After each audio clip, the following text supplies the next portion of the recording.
Kathleen here, and I'm here with Rachel Salatis, the other technical assistance coordinator from Wisconsin that is hosting this session. And then along with us, we have Jessica Swain Bradway from the Midwest PBIS, and she's going to be delivering your technical assistance today on Academic Seminar. And then we also have Kristen, I'm going to say this wrong probably, Nashik from Baraboo, and she has been instructing,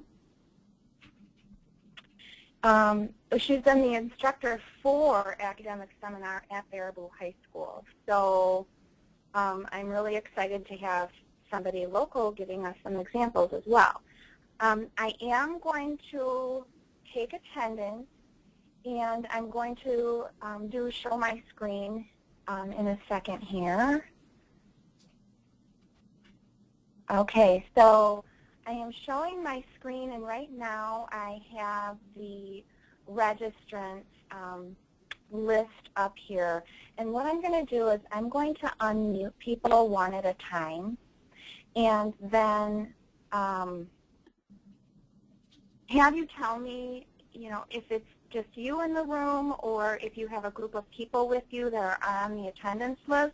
That would be really helpful for me to know because we need to document everyone who comes to our sessions. So with that, I'm going to start at the top, and Erin Wohler, I'm going to unmute you.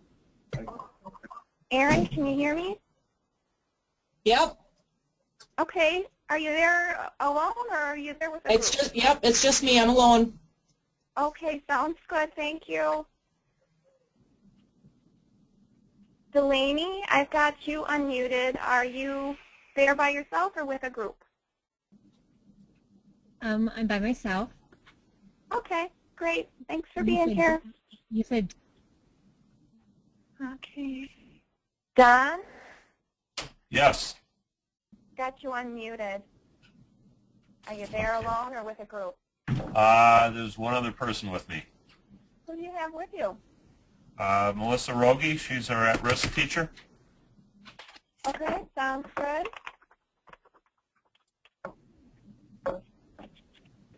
And next is Heidi. Heidi, I've got you unmuted. Good morning. Heidi?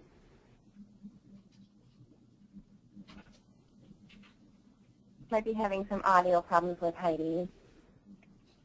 Okay, Jennifer, I've got you unmuted. I'm here with Sue Dorr from Wausau Schools and Kathy Guthman.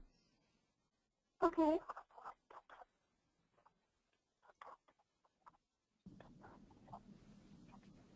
Sounds good. Jill Sharp, thank you for coming so soon. I'm glad you could make it. Are you there by yourself?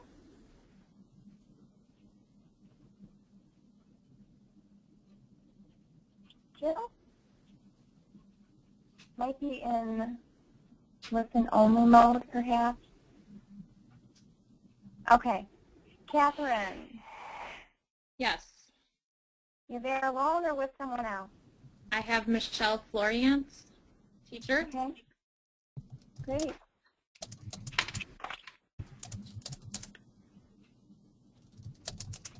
Kelly Rohr? You there?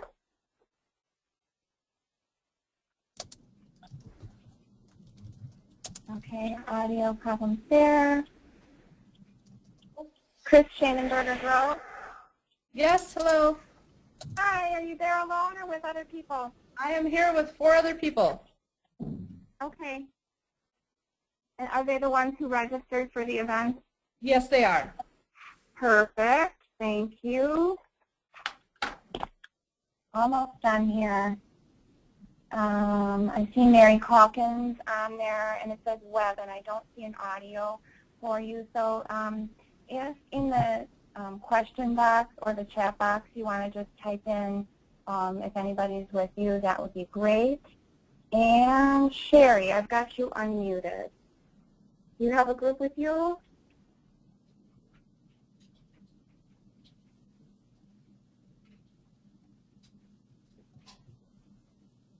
Okay, Sherry, I'm going to have you also type in the chat box just who is with you.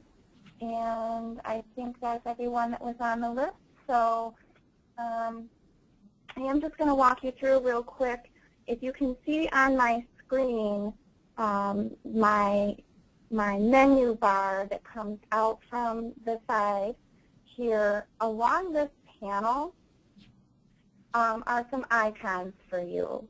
And there should be one that looks like a question mark, and there should also be another one that looks like a hand. So if you have a question, or if you would like to say something, then raise your hand or click on the question mark. And if you, actually if you type in a question box, that will let me know that there is a question there. Otherwise, just raise your hand like this little hand sign here, and then I can see and call on people when there's time for a break to do so. Okay, so with that, enough about the logistics. I'm going to hand things over to Jessica.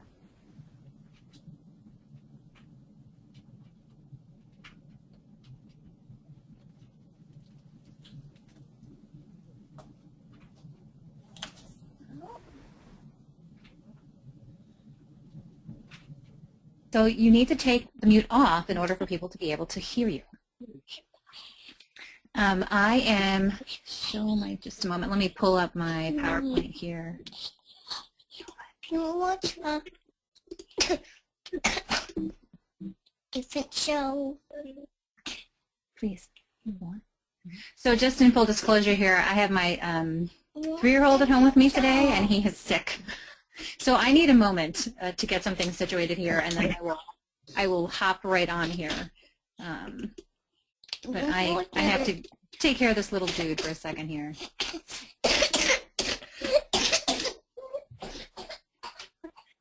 Okay, sounds good. In the meantime, as questions come up, or if there are things that you would like Jessica to address right away, just start typing those things in the question box so we can get a running record to make sure that she addresses the things that you want to know.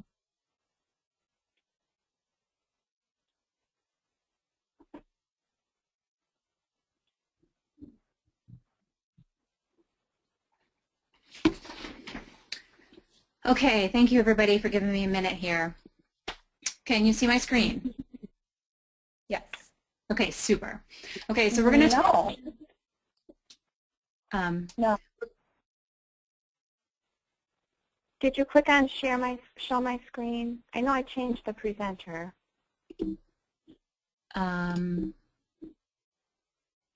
show my screen. Yes. Yay, there you go. Now you're on. Super. Can you still see it? Yep. Yep. Okay, great. Okay, so let's see if I can actually work it. So thanks for joining today. I'm really excited about the development of kind of cohorts of schools doing academic seminar. I'm going to be kind of brief today, maybe briefer than normal, which some people may be excited about. But I want to do a quick review so that we're all on the same page. I want folks' feedback on what's your plan and what are you doing. So my guess is that everybody has access to the chat box. And so when I get to that section, I'd love people to put their responses in there. We're going to talk a little bit about data for decision making, namely how do kids get into academic seminar and how do we track them when they get out. And some nitty-gritty around how schools are implementing. And we are really lucky to have Kristen from Baraboo here with us today because she has some really good kind of details, the nitty-gritty about how schools are doing this. I get to go across the country and listen to different ways people pull this together. So I have a different range of examples, but Kristen actually does this every single day. So it's nice to hear that perspective. And I do have a section at the end for questions and answers, but my expectations are that that everyone's going to compartmentalize this time for this task, and I want folks to ask questions. Seriously ask questions. This is a more relevant experience for all of you. You are going to plan and implement. So I hope that this can function as a real kind of technical assistance session in which your questions are answered to the highest degree possible. So here's our review. So the expectations being set, at any point in time, if you have a thought or question, put it into that chat box. And if we need to, Michelle can unmute you and let you ask your questions out loud. And we'll see how well we can organize all those different moving pieces. But my guess is that the Wisconsin crew is pretty good at running these webinars here. So the way Academic Seminar was written initially, the pilot and the first year of implementation and studies, is that it was a 45-minute class that meets every single day, and it has a very specific structure. And the reason this has a very specific structure is that Academic Seminar really gives us the ability to do precision teaching, or you may know it as errorless learning, around specific skills. And so we know, this is one of the rationales for school-wide expectations and rules, is that when we create a consistent environment that is predictable, we allow kids to kind of let go of those things that worry them about the quote-unquote chaos, right? They know what to expect. We're reducing the unknowns for them. So with Academic Seminar, because we are thinking of this as a Tier 2 support, we want to be even more structured so kids don't have to guess at all. So I am pretty adamant about the fact that this class meets every day. I know some of you have block schedules, I'm sorry.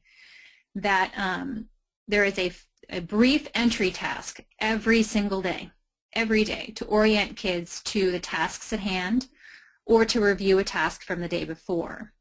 And you all know within the stages of learning of skill acquisition up through skill maintenance and being able to generalize, that tasks that students do independently, they should be able to do with 95% accuracy. So we never give them a daily entry task that they have no clue what it is. They haven't encountered that information before, or they can't relate that to something you've already done because it's very similar to something you've already done. That's something to keep in mind for homework. Okay, that's another webinar, but just a little nugget there.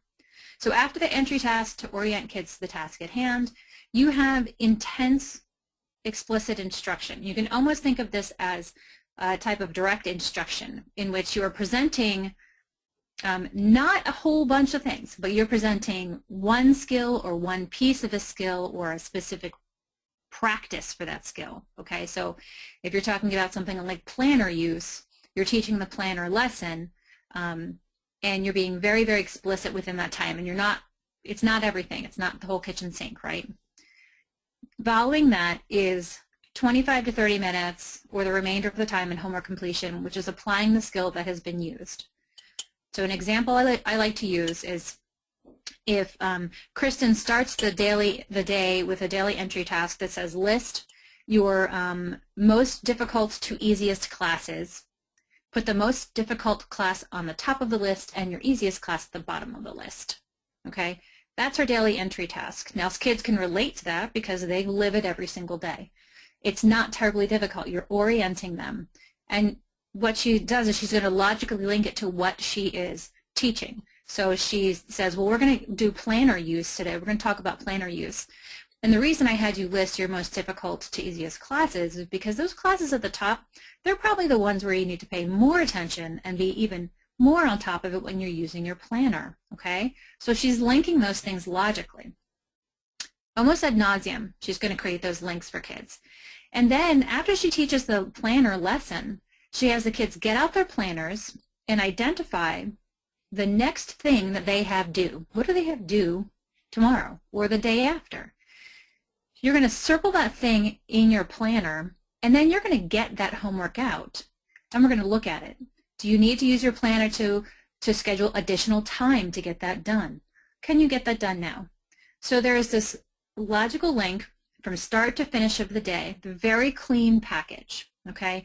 And we're very explicit and direct. We are doing essentially what school-wide expectations do, like I said before. We're going to reduce the kind of extra stuff going on so we can really focus on specific skills.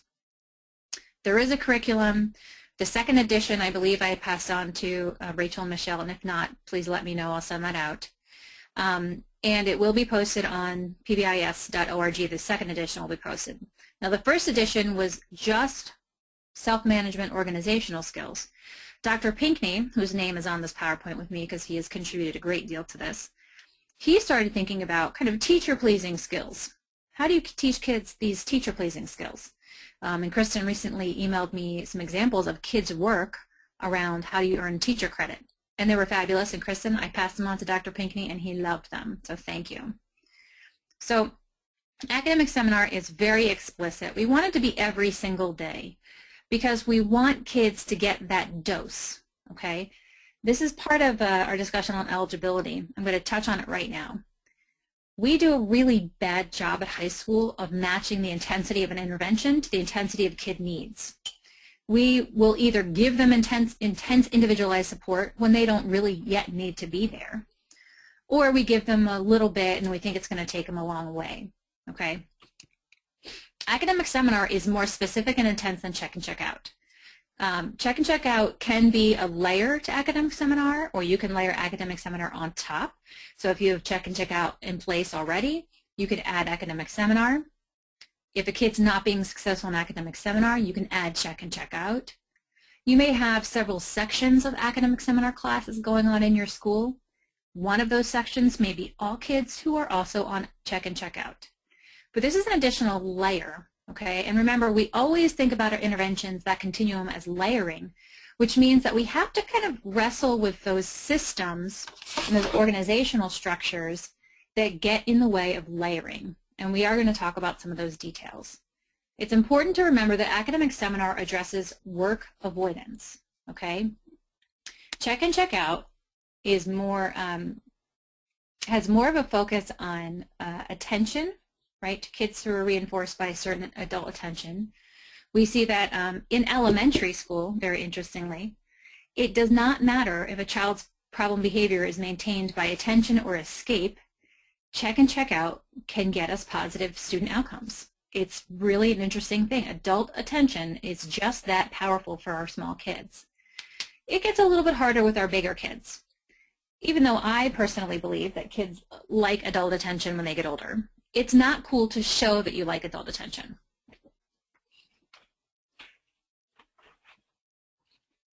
It's much cooler to show and to get peer attention.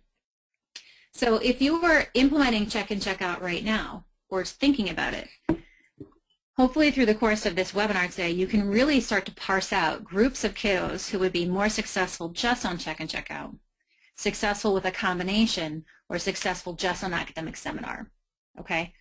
So does that mean you have to tackle all of those groups right now? Absolutely not. But my recommendation for our high schools in particular is to think about the systems that you need to have in place to give you this flexibility. It is a long-term process. So please don't get overwhelmed by that. We are human beings. We love teaching. We love our students. We are invested, want to do it all right now. However, if we can invest in systems and think about the long-term process, we will give ourselves a little bit of leeway and not get as overwhelmed. So academic seminar, it does function as a more extensive, intensive, universal tier. Okay, so all this logical linking between all of our tiers of support. We have a heavy focus on school-wide expectations and heavy use of acknowledgement in academic seminar. Remember, our Tier 2 interventions provide us extra opportunities to teach, practice, and reinforce specific skills. So I would expect in Kristen's room to see a higher distribution of school-wide acknowledgements than I might see in the typical English classroom. Why? Because Kristen's going to work harder to shape certain behaviors because there's a skill deficit there, okay? We have this additional organizational skill set involved. Check and check out does not give us a mechanism for teaching intensely how we want kids to behave. It is a a reminder and a reinforcement of that. But if kids are showing up at high school as having skill deficits, particularly in social skills and self-management, we want to specifically teach those things. I like to make lots of examples to teaching core content. If a kiddo has a skill deficit in math, we don't teach them social studies to make up for it, right? Now, I know it sounds silly, but think about right now in your school, some of the things that you're doing for interventions, are they actually teaching the skills the students need to have? Very interestingly enough, this morning a report came out from the Institute of Educational Studies, which is research branch of the Department of Education, and it identified the characteristics of kids who drop out of school. And it had a lot about their demographics, their ethnicity, their socioeconomic status. And I think that is an extremely dangerous report, and this is why. It places the quote-unquote blame of why kids leave school based implicitly on their characteristics versus what are the features of a school in which every kid can be successful. Are there additional features we need to have in place to help our kids be successful? I think we get distracted a lot. We say this kid's in foster care, this kid has their mom, you know, she drinks, I don't know. I've heard all of those stories, and because I was a teacher, and we get distracted. I really want all of you to think very carefully about what are the skills our kids need and how do we organize to provide those skills, okay? Or those organizational skill set, you can talk about it as academic self-management, you can talk about it as college and career readiness, but these are skills that have universal application in all different content areas as well as when kids leave school. And that's extremely important to think about. We want our kids to be on that trajectory. I really love geography and social studies and English Lit. I love those things. I was an English Lit undergraduate major. I took lots of courses about literature in certain historical periods. And that is great. And if I was really struggling in school as a high school student, the more important thing is that I understand how to manage myself, how to identify what I need and ask for help versus knowing all the works of Milton or Shakespeare, okay? And I say that, it's a little hard for me to say because I happen to love Shakespeare, which is maybe a little gross to some of you. So let's talk about academic seminar in terms of outcomes, practices, data, and systems, okay? So our outcomes is we're really looking to increase self-management, sufficient enough for kids to show increases in assignment completion, credit accrual, etc. We are actually looking to teach them how to be in charge of getting their work done, okay? We're doing explicit teaching and reinforcement of those self-management skills, and we're supporting them to actually get that work done. We have, and I am definitely going to unpack these data more later on, we have screening data to identify who are the students who are eligible. We have progress data, how are we doing along the way, and we have our outcome data for what's the big picture at the end of all of this investment. These data are nothing new to all of you. You use them all the time in different ways. We need to develop our systems like I said, and these systems are really building on other things that you're already doing, and they will open the door to other versions of an academic seminar class or to other interventions that need to be put in place, okay? So that early identification, really we're just looking at our data, okay? We may have a checklist for teachers. We may have teachers identify the top 3 kids they have concerns about. We need to have communication systems that are two-way, that are predictable, okay? So maybe every Friday an email comes out from our data team about these are this week's successes with the interventions we have in school. We have this percentage of kids who are responding to check and check out. We have this number of kids in academic seminar who reduce the number of Fs they're getting, okay? But you make it predictable and you make it very brief. We abuse the email sometimes. You want communication from your middle school. So this is, if you think about that vertical communication between the schools, this is extremely powerful, and it can create a situation in which the interventions in middle school are building on the interventions that were successful in elementary school, and then same thing between middle school and high school. We want to have those systems in place in terms of our, that we already have systems in place. We have academic classes, and we have the systems that go along with that. We have a schedule. We have FTE assigned for teachers. We have grading systems and things like that. Having check and checkout systems in place is a great idea because then you have an additional layer. You want to have some decision rules around who gets in and out. So that includes your timelines for review, your ability for teachers and parents to refer, or for students to refer themselves. And of course the training and the FTE. Training is really important. I don't think though that this is rocket science. I don't, and I invented it. Right? I took other people's ideas, they were very generous, and I gave them all kinds of credit, but I think that this is a matter of using what we know about behavioral science and changing behavior in a very specific and targeted way. Now within the PBS framework, we already know and talk about how to use data to identify your problems. Okay, we're having a lot of issues in the cafeteria during third period or fifth period lunch. So what, who are the kids? What does it look like? How many people do we have staffed? And then you address that problem. You create a precision statement that says this is the who, what, where, when, and why, and you create an action plan that goes along with this. So all of you already have that framework to look through. So if you can hold on to that framework, you're going to be okay, I promise, even though it seems like a big deal sometimes. We are building self-management skills. So what I want to point out is that Academic Seminar is about building specific self-management skills, and it has many of the features of check and check out embedded. So that daily entry task provides opportunity for Kristen to walk around her classroom and interact with every single one of her kids really briefly to see how they're doing. We have increased opportunities within that class time to be prompted and practice and be reinforced on using those school-wide expectations. Okay, I want a word about self-management here.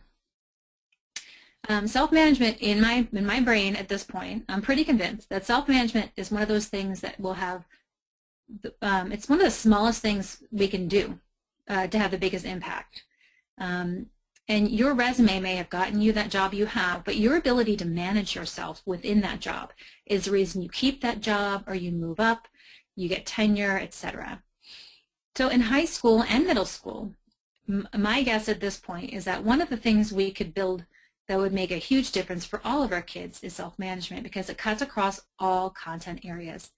I think this is important, not just because I think it's important, but in terms of when you walk away from this webinar, I really want you to have some talking points to share with folks as you're having the conversation about how we move forward, or if in the instance there are some people who are saying, I don't know if we should move forward. There's efficiency in something like teaching self-management. It's really, really efficient. Okay, it's going to open up doors for kids that teaching one specific content area may not. Okay, so I'm not saying we don't keep teaching kids math or trying to get them caught up in reading.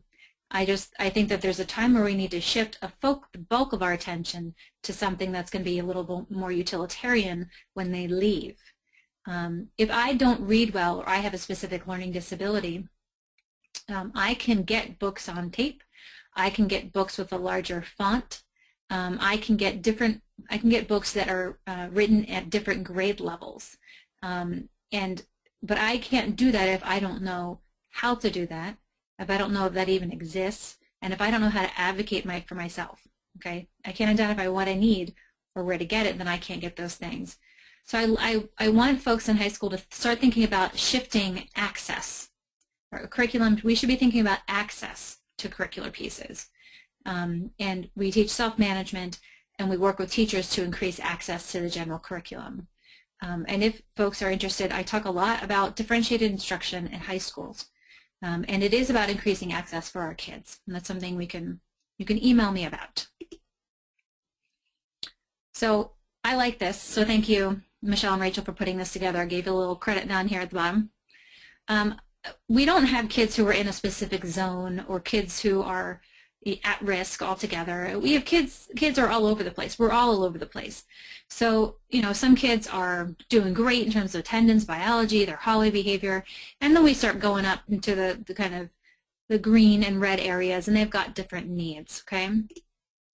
Academic self-management is one of those kind of I think it's one of those like safety nets that may help bring down how intense our needs are in terms of math or reading. Because when I know when I have a content area that's difficult for me, I can't even always get myself organized around that. And I think all of you could probably think right now of some tasks for work that you don't like or they're not so easy, and it's difficult even just to get yourself organized and going in that direction. If you are organized, then you have a greater chance of actually moving forward. It kind of builds that momentum. So please stop. So I can't put myself on mute for some reason, which I'd like to be able to do occasionally when my son walks in the room. But it's a good time to take a little moment for folks to chat. What I'd like to know is, what is your plan? I want to know, what's the conversation in your district around how you get academic seminar in place? What information do you still need? Because I've got only a handful more slides, and Kristen's going to jump in with examples. But both Kristen and I, I'm confident, can go in the direction of your questions based on our experiences. So everybody take a minute here and type into the chat box, where are you in this conversation for getting academic seminar in place? And I will be back in just a moment.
Okay, so I am back, but I am not able to see if anybody's been chatting in the box at all. So I don't know if that is my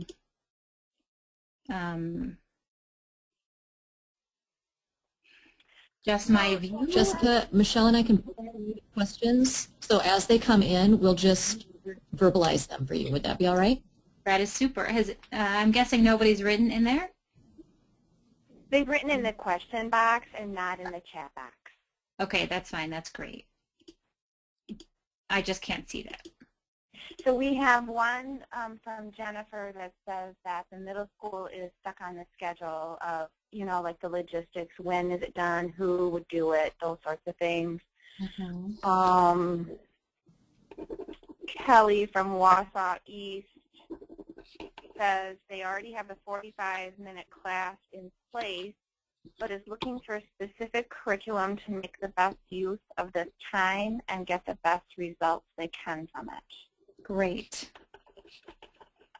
Another barrier from Chris Schanenberger-Gross from Sheboygan is the current barrier is staffing.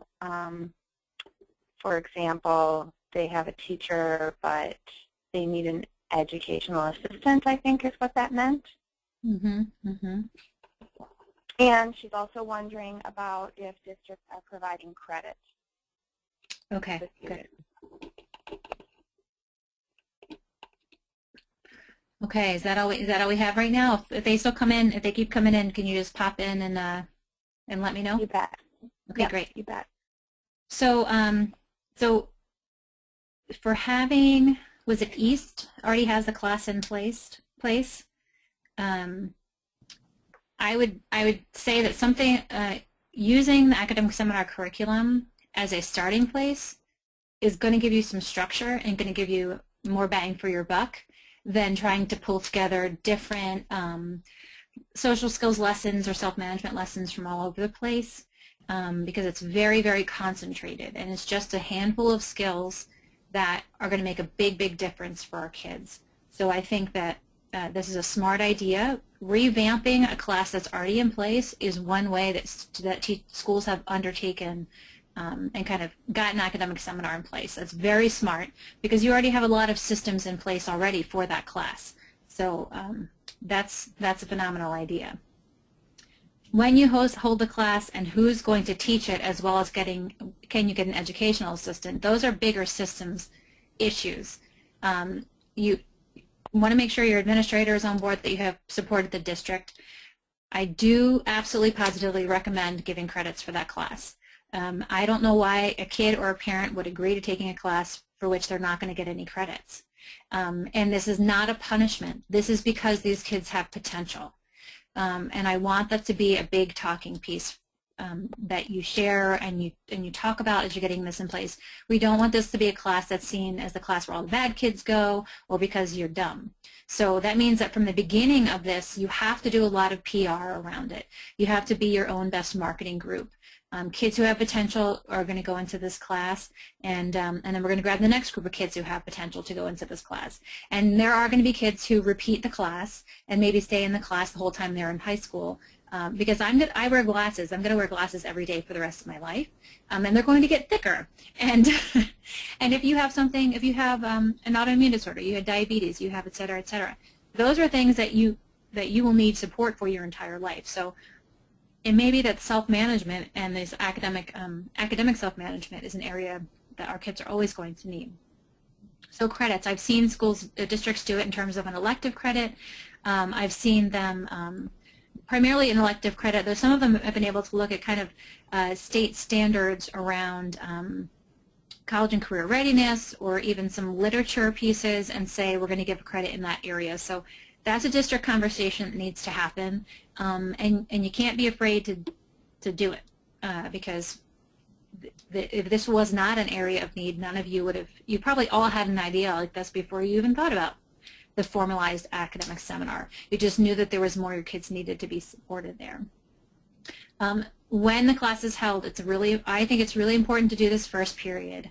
I know I have some schools, a really excellent exemplar in Southern Illinois, they do it last period because they have multiple versions of academic seminar, and they have, of course, different names, but they have it last period of the day, and then they have an extended hour that they use to be even more intense and build on an academic seminar. And this is the extent to which they've gone to modify the systems within their school. They changed the start time for high school athletics to make sure that kids that needed that extra hour could still participate in athletics.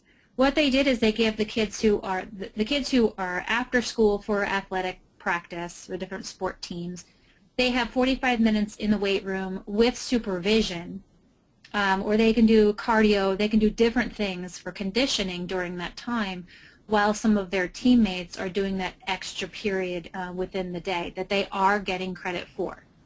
Okay, so we have to think about underhand pitches for our high school kids. If they're showing up as needing additional help, you bet they've been beat down in a few different ways as they've gone through the school system. So we're going to make it as easy as possible. In fact, we're almost going to make it impossible for them to fail. Does that mean that we hand them a diploma? Absolutely not.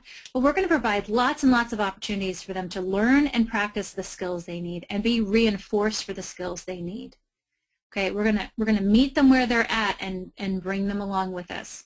When I first took stats in my graduate program at the University of Oregon, I took stats 1 and 2 with an amazing, amazing educator whose name is Roland Good. And Roland's still teaching, thankfully. And he, you actually kind of had to work if you were going to fail that class, because he gave you so many opportunities to earn credits, to earn points, and he would work with you when you didn't get something. We really want to be in that mindset for our kids. As far as who is teaching, the teacher and getting your educational assistants in there, it should be somebody who is has some kind of social value, some kind of credibility amongst teachers and students, because they're going to be working with a group of kids who have more needs than the typical classroom will see, And they're going to have to advocate for those kids. They're going to, you know, help a kid write an email to the English teacher, and the kid's failing English, or maybe they said something rude in there, and now the teacher's help that kid mend that, repair that relationship, and work towards being more successful in that class. So we need someone to have a strong personality, but not overwhelming. Okay, somebody who's going to be, who was it? I'll think of it in a moment. Oh, a warmly demanding. There we go. Warmly demanding. That's a great term that one of my schools in Illinois had brought to the table, and I think it's just pretty phenomenal. So those are great questions.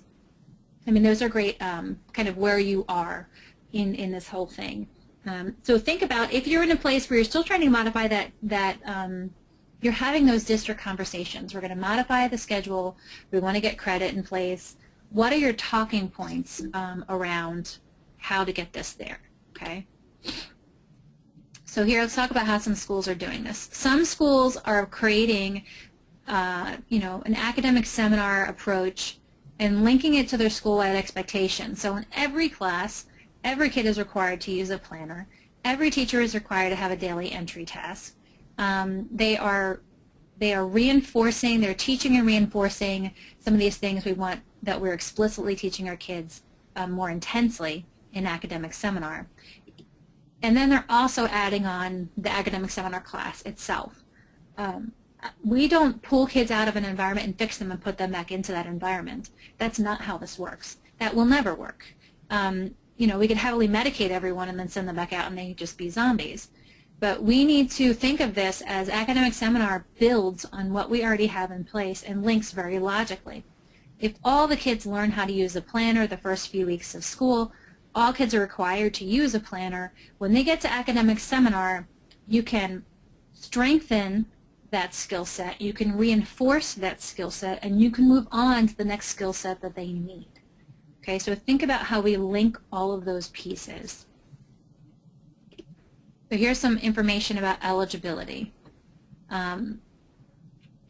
We don't want kids who are on fire because they've already got a lot of things going on, and we may not change that trajectory, and we're just all going to feel defeated, including that kid. So academic seminar can be in addition to other supports that are in place for that child. But for kids who are at risk or failing one or more content area class, if they're at risk, it may be that they're a D. It may be that they did really, really poorly during midterms. But once kids are failing, they're already rolling down that hill. So I'd really like you to grab kids out of middle school, or for our middle school kids, you know, in 8th grade, they just kind of fall off a cliff, some of them, don't they? So look at their 5th grade, their 6th grade. Look at how they start doing in 7th grade. We want to grab our kids and get them into interventions before they really have built up that momentum. And you can liken this to a snowball rolling down a hill. They're just going to be faster and more powerful in their failures as they get down to the bottom because they've practiced failing more. And we've practiced giving up on them more. So let's be honest about that one. If kids are not earning credits due to lack of work completion, we get them into academic seminar. If they have the appropriate supports or they're at the appropriate skill level for the content area classes, we stick them in academic seminar. Incomplete homework, incomplete classwork. So appropriate supports for where they are. If a kid needs to be in a lower level math and their parents have stuck them into trigonometry, academic seminar will not make a difference. Absolutely will not make a difference. They may be on time more, they may use their planner more, they may get a little bit more of the content because they feel more organized. But that is extremely important for us to think about. We are going to work on the skill set of work completion, not content mastery, okay? And sometimes that's a hard pill for us to swallow as teachers because we love our content.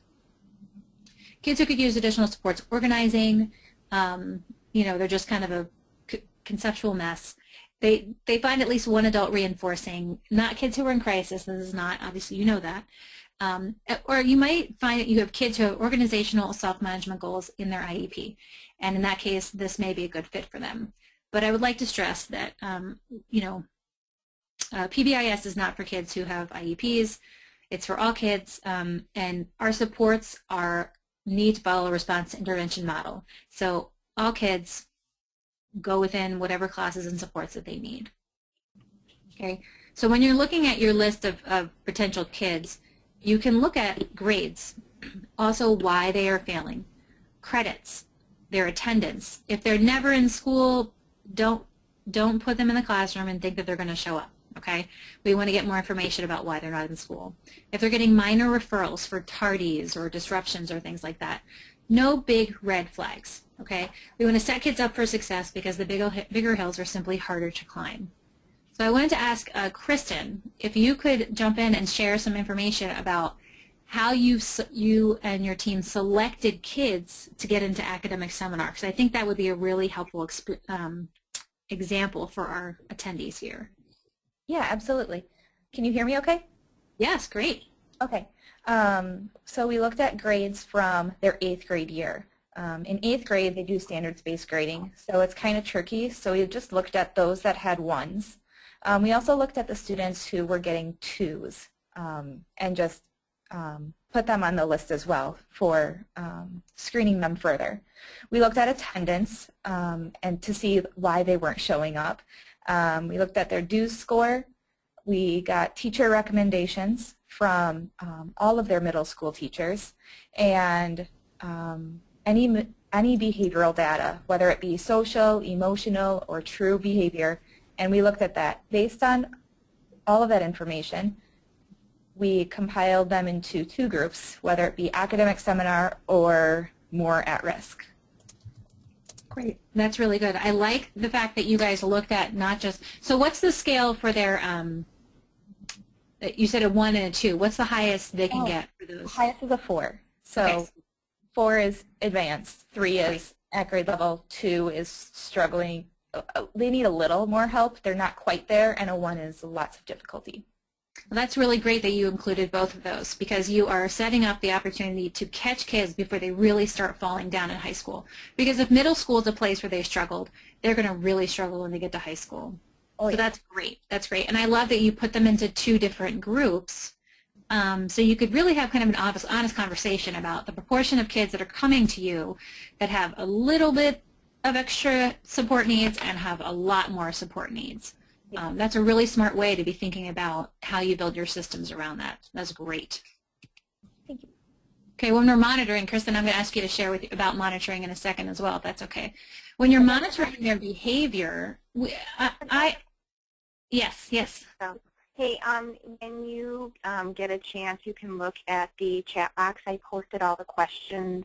I copy-pasted them into there, so when Kristen's talking, you can look in there.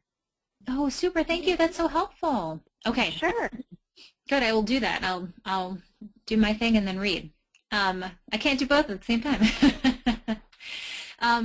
Monitoring our kids. We are really excited about how they do in the class itself.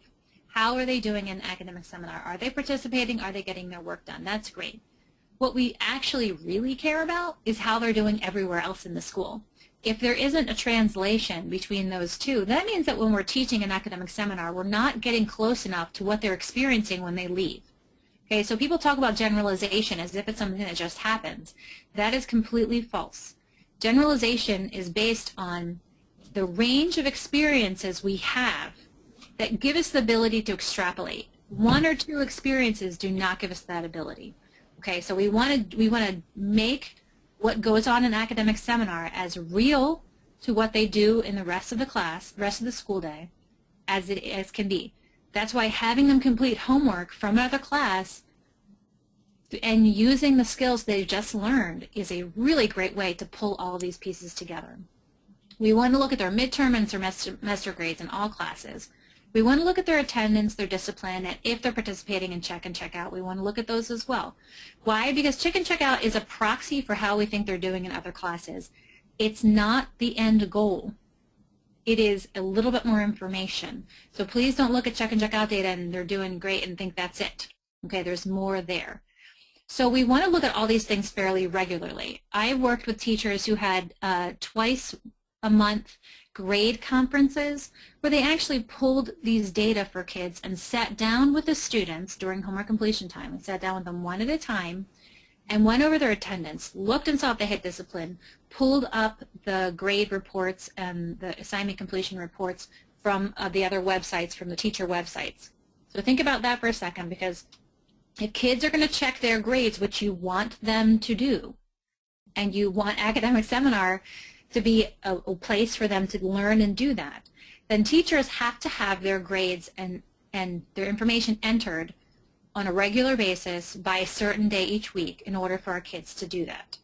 Okay, so that is a policy, an administrative, and maybe even a district conversation. So as you're unpacking these things and planning, you want to think about where these conversations need to take place so you don't get stuck.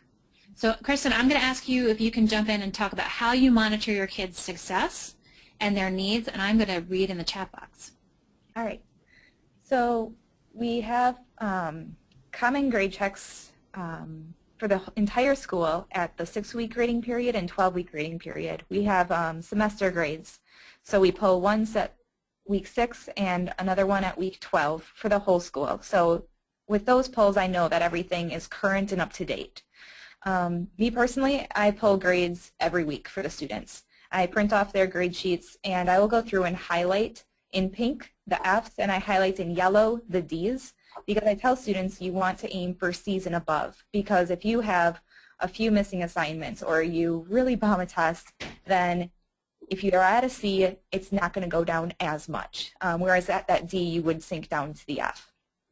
And with that, I've explicitly taught how to go into, we use Infinite Campus, how to go into Infinite Campus, check your grades, and look at your missing assignments. We then pull out our planners, and like this is a whole system, right, directly taught for many weeks because the students need lots of repetition to get it.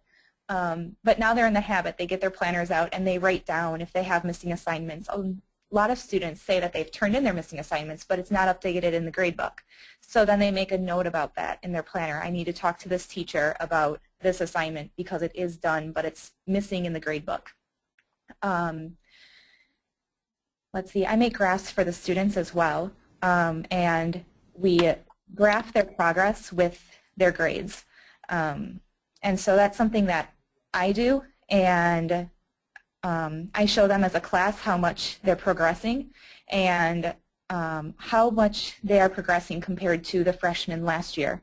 This year is the very first year of implementation for us, and they like seeing that they're being a lot more successful than freshmen last year. I love that, Kristen. I think that is super. That is really super. And I'm really impressed that you do a grade check with them once a week. And I'm guessing that that matches kind of like you feeling like I better catch this as quickly as possible. And maybe over time or with a different cohort, you wouldn't necessarily check as often. Is that on target? Correct.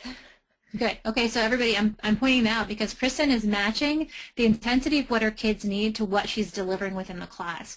And the fact that she has a small class versus 40 kids or 35 kids means that she can do that. And I bet that she has got pieces in place to have the kids pull and check some information for themselves as well and be able to review that with her as well. So this is not just completely on her. We always want to move our kids in the direction of actual self-management, of checking their grades and emailing a teacher and planning, looking at their transcripts. So Kristen's really, in some ways, functions like a coach as well. She's trying to give these skills away to the kids so that they're doing them. And it's possible she may be kind of bored in her classroom by the end of the year, and that's great, you know, because the kids are going to be doing a lot. So I appreciate that, Kristen, and I had a chance to read through the chat, and they were great questions. So there is no pre or post-test screener to see what kids get in academic seminar. In the same way that you teach a math class, when kids have already mastered a skill, they show that they can do it, you just move to the next lesson more quickly. You can put an emphasis on specific content areas or skill areas in academic seminar depending on what the kids need. We always want to be responsive to what they need. Academic seminar is kind of a spiral curriculum, but not but maybe it's like the behavioral version of a spiral curriculum. We don't move on to a, after you teach each skill and kids become mastery, then that skill can go into the box for daily entry tasks.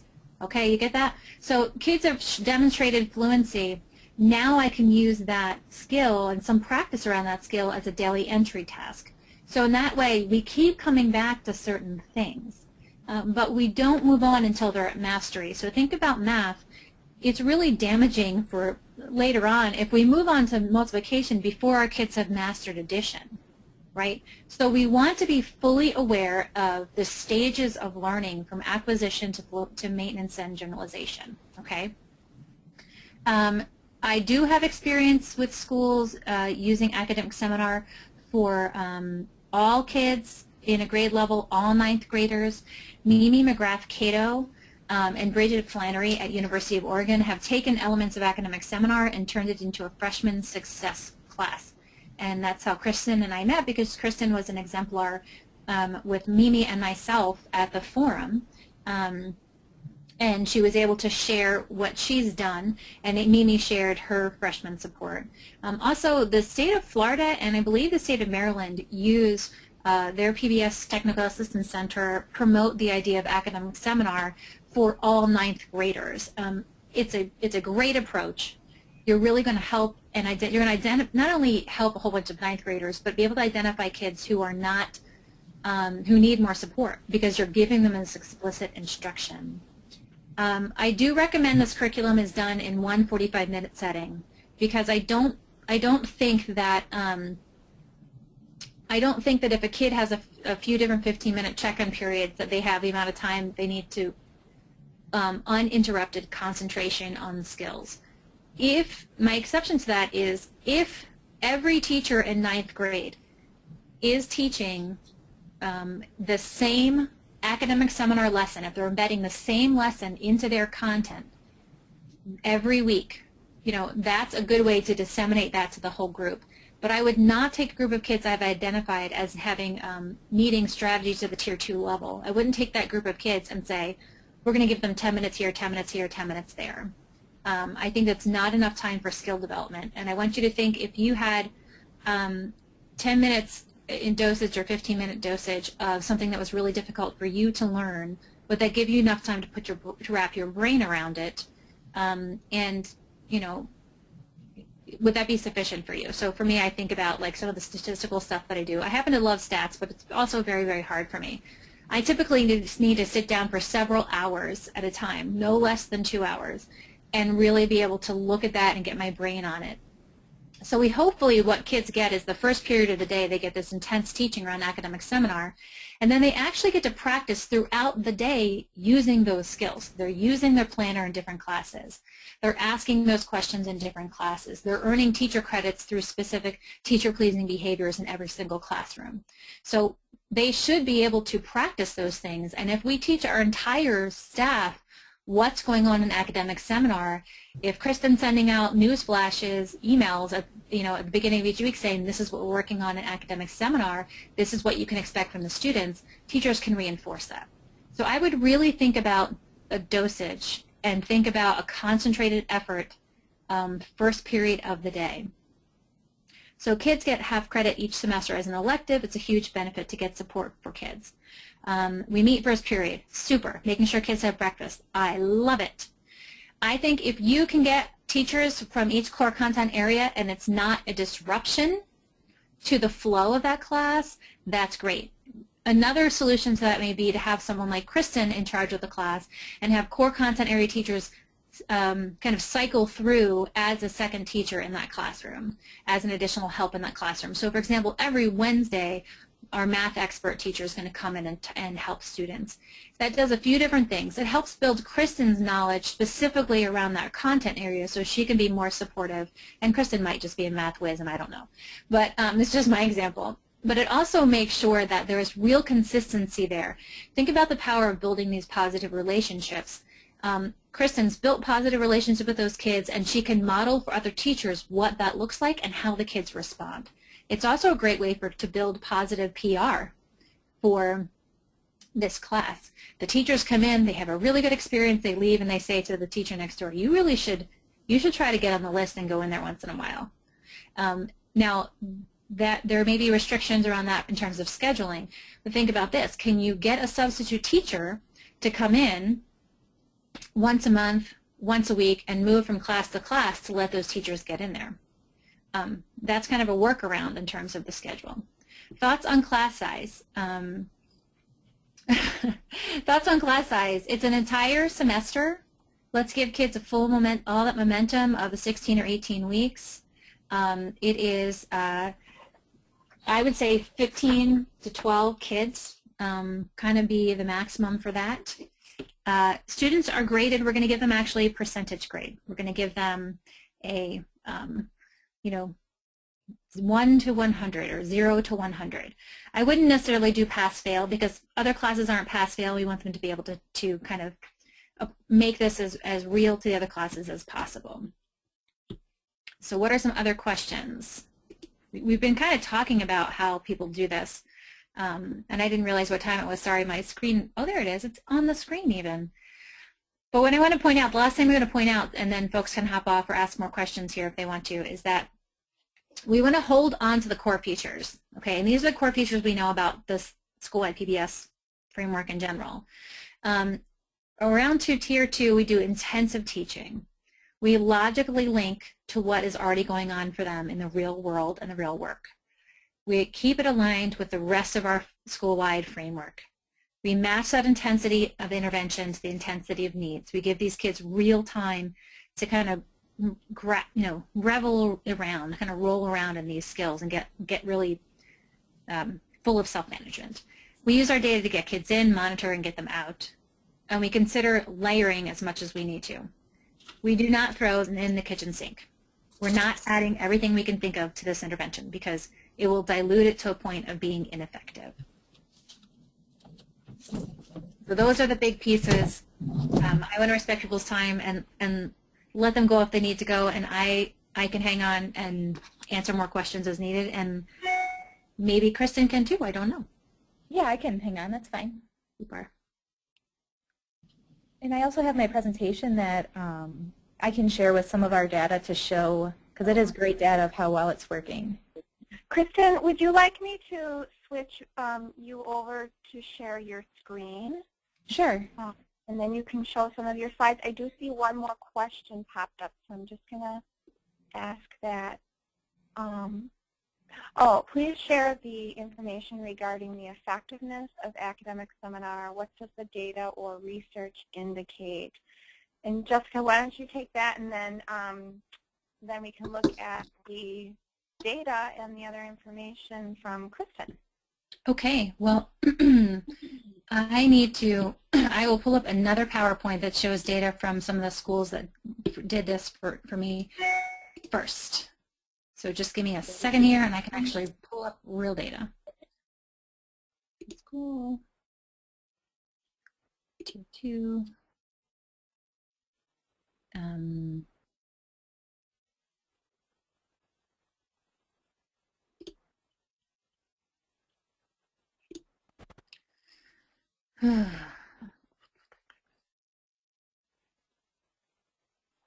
Well, geez, now I'm not going to be able to find it.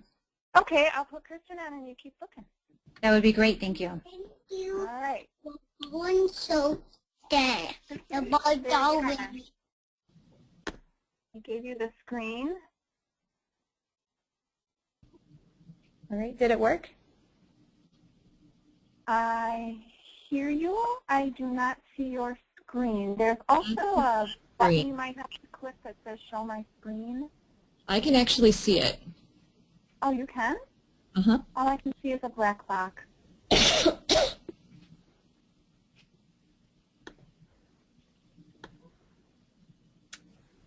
Well, because I can, Rachel, you can see it? I can see it. Okay. Should I start presenting? Could we ask if you can see Kristen's screen, could you just type yes, or I can see it, or something very quick into that, either the question box or the chat box? Okay.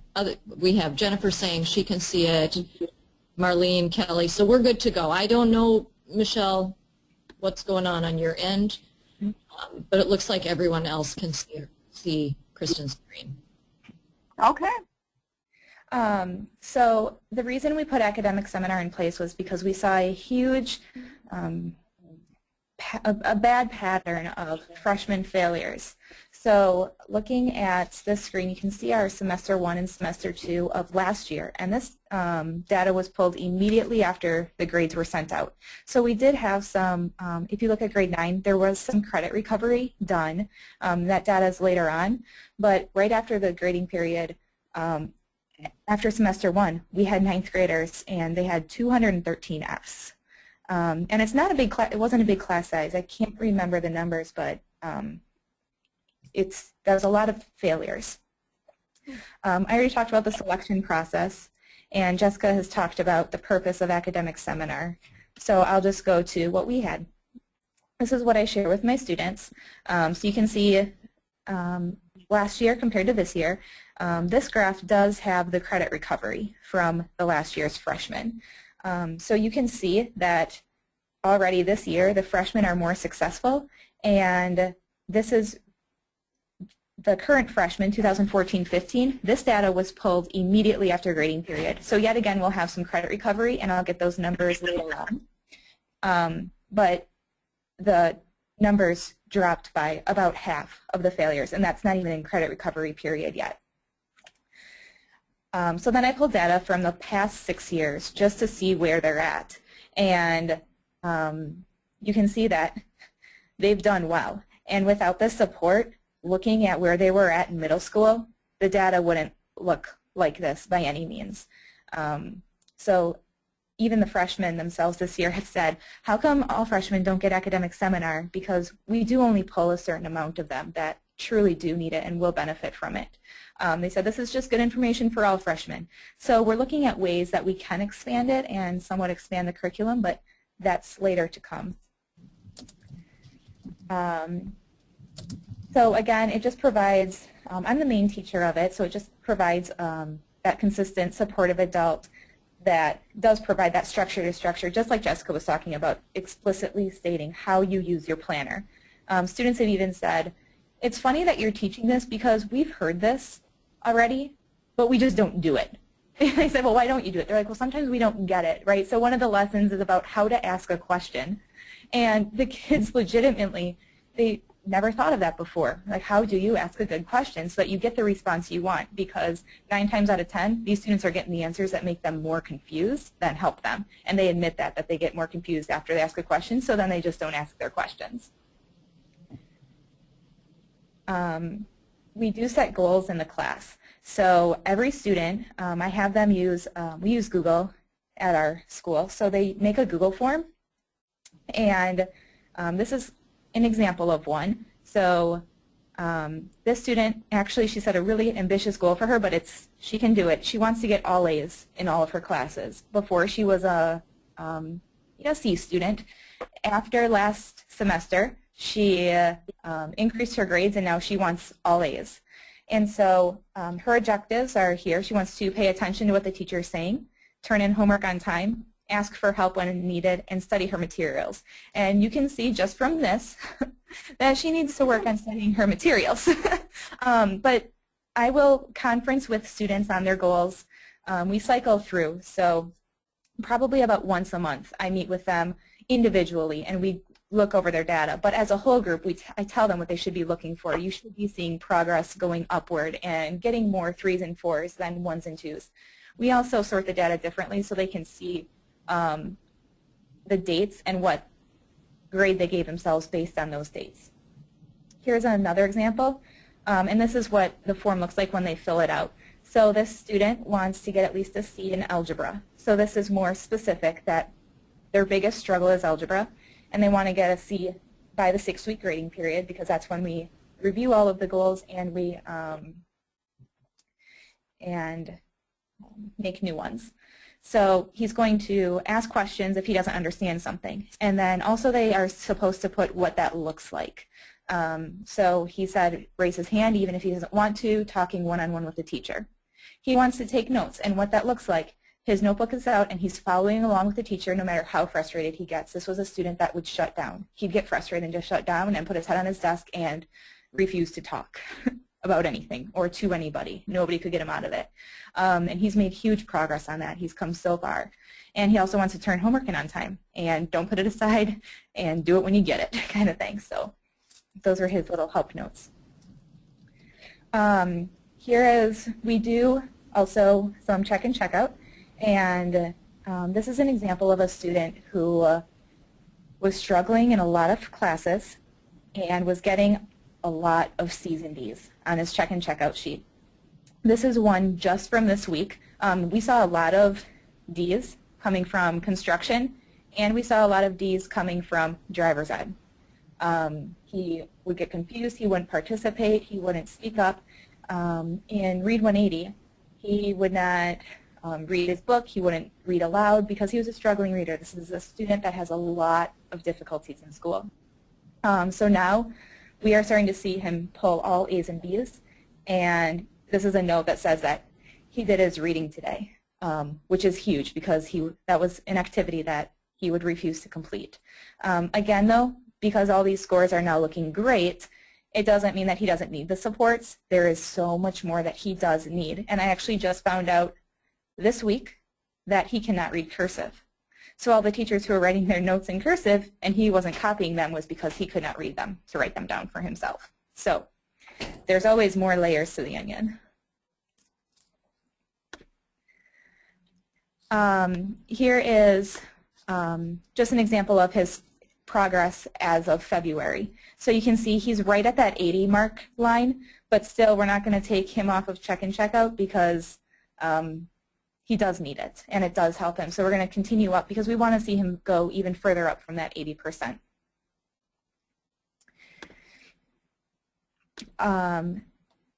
So with our academic seminar class, it is a year-long class that students can be dismissed midway through the year after first semester, and we have those conversations with them. And a good thing is that they all want to stay because they really like the class, and it gives them that time for homework and gives them time for help. And the ones who have asked to go on, there was a handful of students that are like, no, I want to pick up a different elective. But to keep them on track, I have to be creative with the curriculum. You know, I'm teaching it 2 times, and some of these students have already gotten this curriculum, so how can I make it even more exciting for them? So I do have a calendar of events, and it's linked, and I can also share that with anybody interested. But kind of what we do in our day. So I've incorporated the news because we do have a block schedule. So I know Jessica says 45 minutes. Yeah, I have them for about 88 minutes. So we definitely need to be creative with the time so that it's not just downtime for them, because when you put some at-risk students together in a room with some downtime, typically they're not the best with managing their own time on their work. So definitely need to keep it engaging and keep them on pace.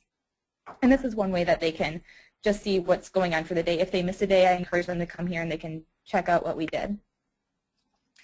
And then here's some data I just pulled today to put in this presentation. Can everybody still hear me okay? Yep. Oh, okay, just making sure. Thanks.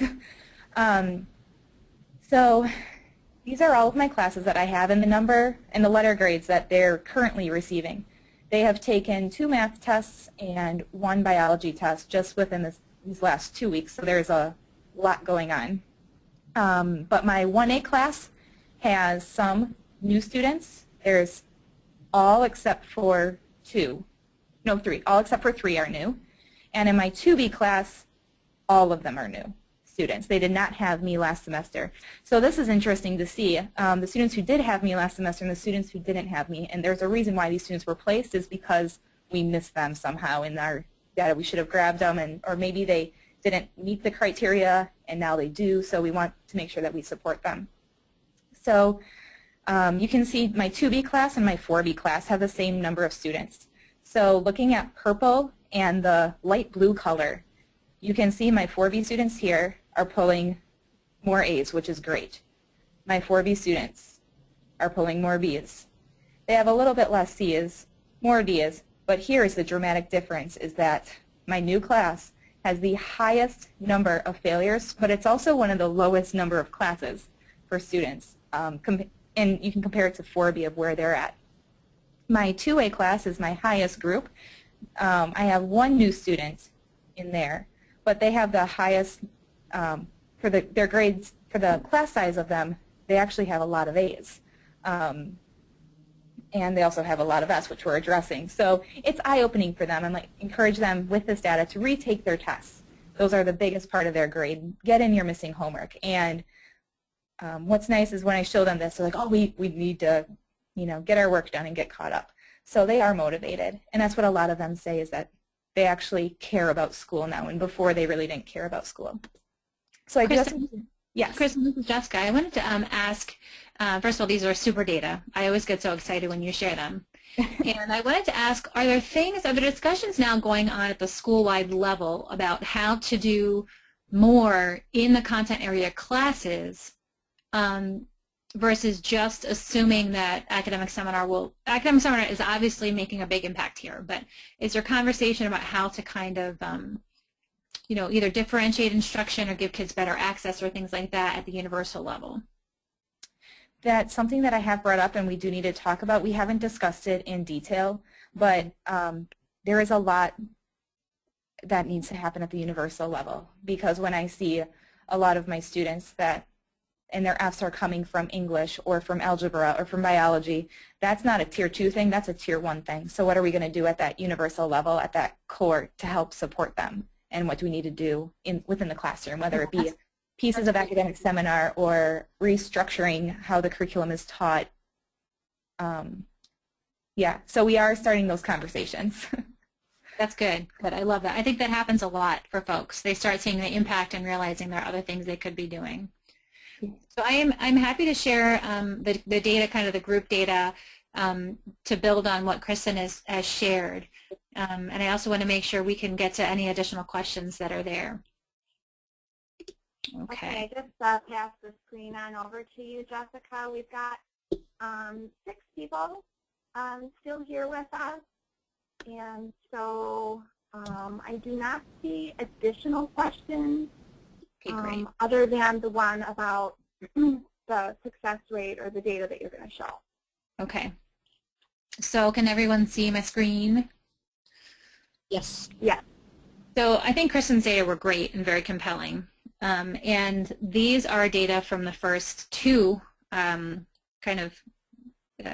maybe a little bit bigger studies on Academic Seminar.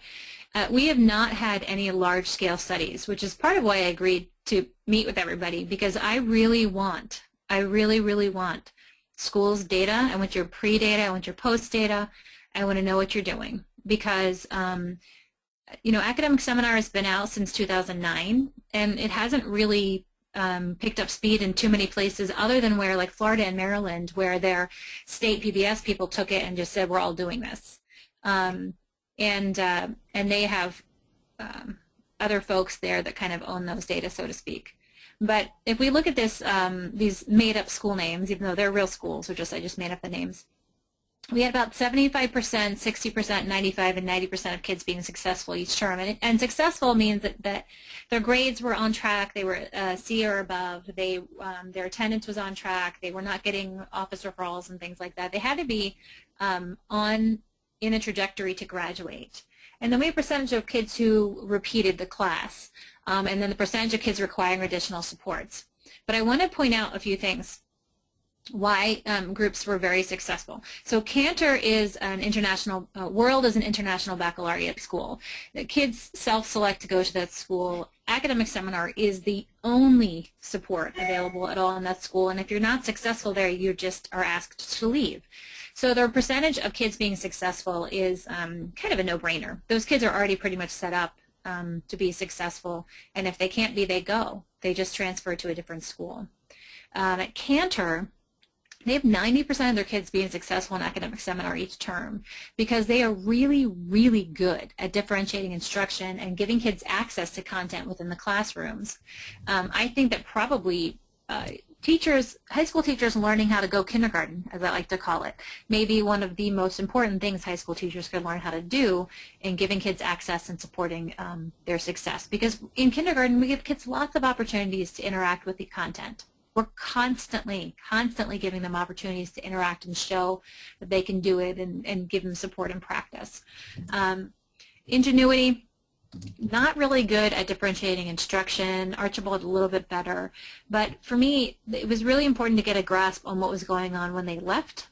So just like Kristen is having these conversations now, you know, for example, if a lot of kids are getting F's in English class, they're not getting the homework done there.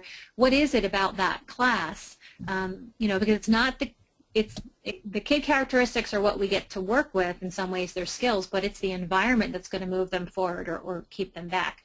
And Kristen may very well get to a place where she's just got her kids are being wildly successful in academic seminar in like all but one class. And my guess is that Kristen can already, she's nodding her head, there are already some classes she knows all kids are going to have a hard time with. So these are the first cohorts of students that were involved in academic seminar. I actually got a really nice email over Christmas break from a school in New York where they took this model and they've had a lot of success. They have reduced their Fs, they've increased the number of kids that are moving on successfully to the next grade, and the woman just said, you know, thank you so much, and it was pretty awesome for a Christmas present. But I'm very happy to answer emails, to get on phone calls, do team meetings, to work with the Wisconsin PBS folks, and I really would love data. I would love to know where you start off in baseline. I think that's a conversation for us to have kind of with the whole Wisconsin PBS team, because it would help with the technical assistance if we can create, if we can look at patterns of need and patterns of strength there. So does anybody have questions or comments about these data or the things that Kristen shared? Because she's really sharing some good nitty-gritty stuff here. So we're willing in the network to provide whatever support people want. If they want to take off with this, there's a lot of interest. So we're really excited about that. So, you know, you've got definite willing partners to help you out. Super duper. If anybody's interested, here are more data. These data are direct observation data. This is really interesting. The blue dots and lines are the kids who were identified for the study, and the green dots and lines are composite peers. So we randomly selected 4 peers every time we did an observation. We looked at kids, how much time are they actually engaged in what they're supposed to be engaged in. Are they actually writing on the correct piece of paper? Are they actually have the correct book in front of their faces? Are they looking at the speaker? And on the left side of that ladder type thing is before the kids started intervention. So look at the gaps between the green and the blue. That shows you how different our kids look from their peers.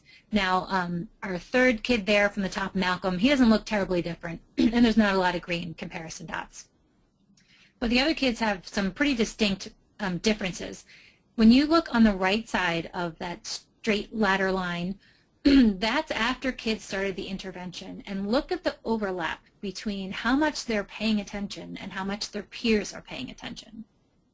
These are direct observation data. They have to be looking at the teacher, the piece of paper, or writing on the correct activity in order for them to be counted as engaged. It's pretty phenomenal. It's pretty phenomenal.